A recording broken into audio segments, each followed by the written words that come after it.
ಏನು ಹಾಕೊಂಡೆ? ಮಂಡಾಳ ಹಾಕೊಳ್ಳಿ. ಕಾಯಿನ್ಸ್ ಹಾಕೊಳ್ತಾರೆ ನೋಡಷ್ಟು. ನೀವೊಂದು ಹಾಕ್ತೀನಿರಿ.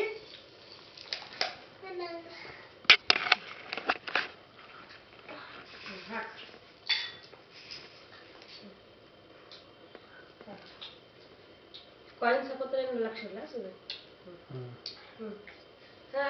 ರೈಟ್ ಹ್ಯಾಂಡ್ಲೆ ಹಾಕು.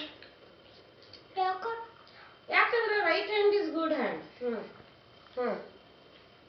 ಹಾಕ. He is eating only manda. I am looking at him. No, he's not. It's okay. It's okay. I saw what he ate. Okay. He is this. That is also okay. ಆರತಿ ಮಾಡ್ತೀನಿ ತೋರ್ಸು. ನೀನು